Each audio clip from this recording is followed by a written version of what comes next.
Au nom du Père et du Fils et du Saint-Esprit. Amen.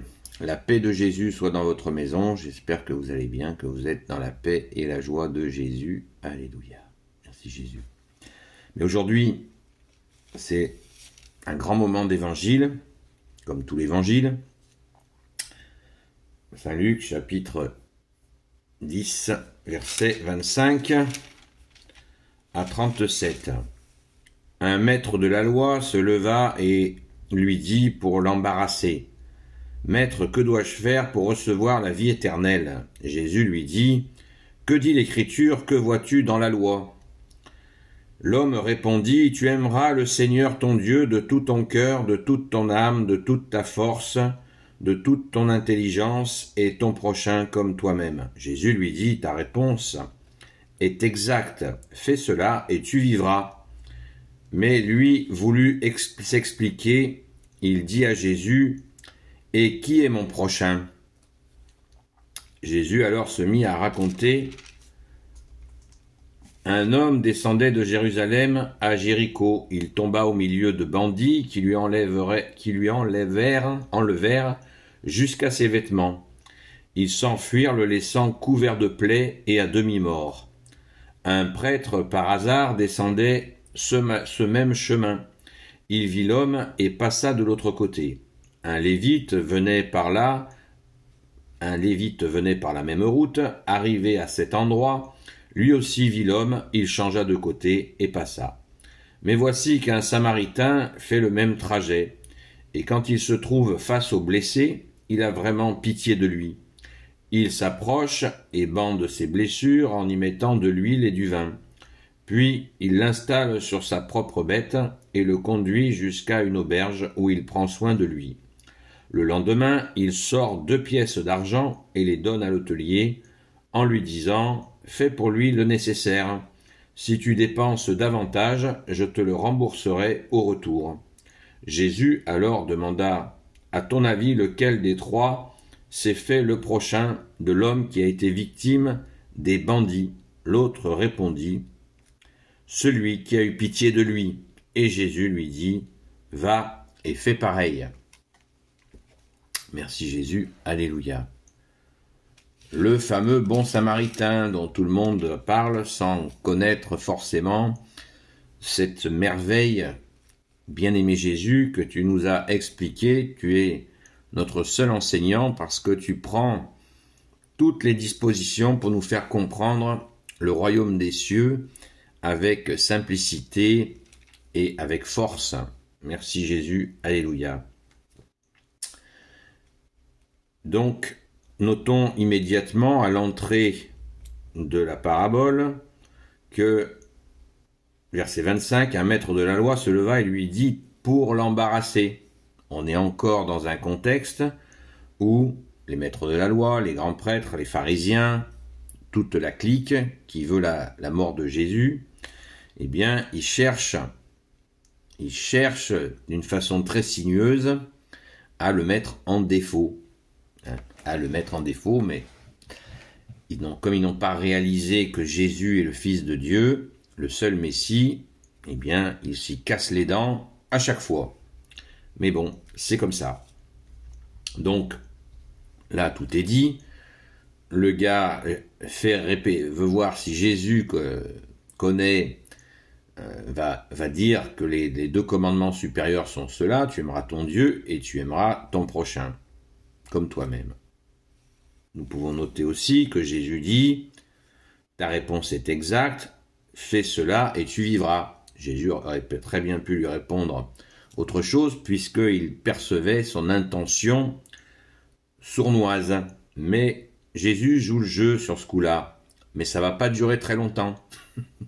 Il va y avoir un retour, on fait comme au tennis. Il va y avoir une reprise de volée qui va tomber. Et elle ne se fait pas attendre. Merci Jésus.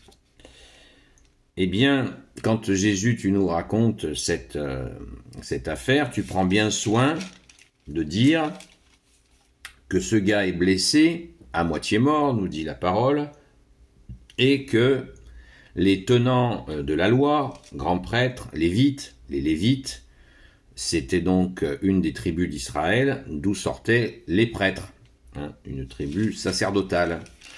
Et donc les tenants de la loi, de la parole du Père de Jésus, du Père éternel, eh bien, ils voient un blessé et tout prêtre et lévite qu'ils furent, eh bien, ils changent de côté, ils font comme s'ils n'avaient pas vu.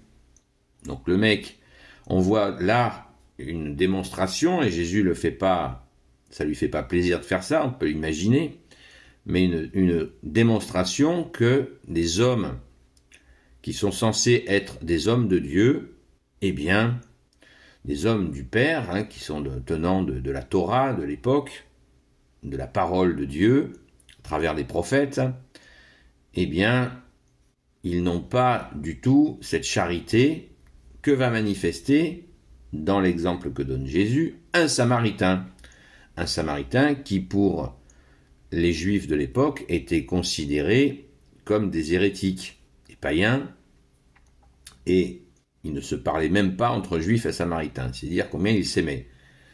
Les Juifs les traitaient de chiens, et on peut imaginer que les Samaritains devaient bien leur rendre la monnaie de la pièce. Bref, ce Samaritain est pris en exemple, lui qui est païen pour les Juifs, eh bien il voit, il n'est ni grand prêtre, ni lévite, mais il voit un homme en train de mourir, eh bien il est saisi de pitié, nous dit la parole. Donc,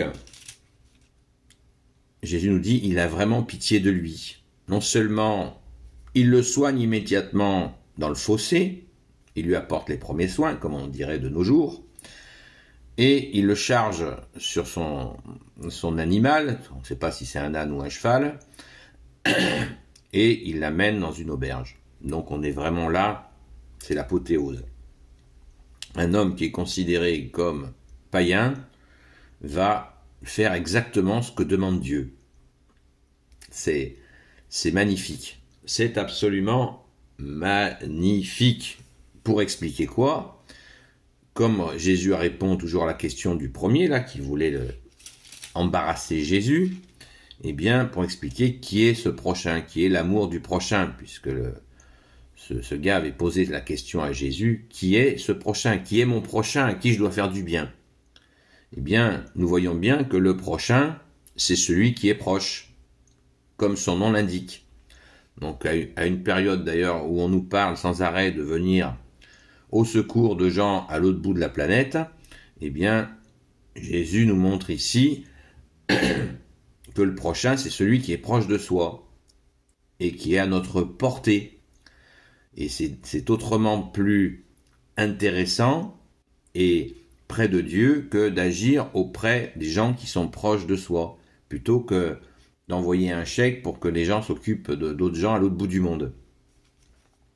Parce que des fois, les sous, ils vont pas à l'endroit où on le souhaite. Donc le prochain, c'est celui qui est proche, et Jésus lui met l'estocade finale en lui disant « Va et fais pareil ». Waouh. Il en a eu pour son argent, le gars. Il a voulu embarrasser, provoquer Jésus, n'ayant pas peur du mot, et le voilà, eh bien, il est habillé pour l'hiver. Alléluia, merci Jésus.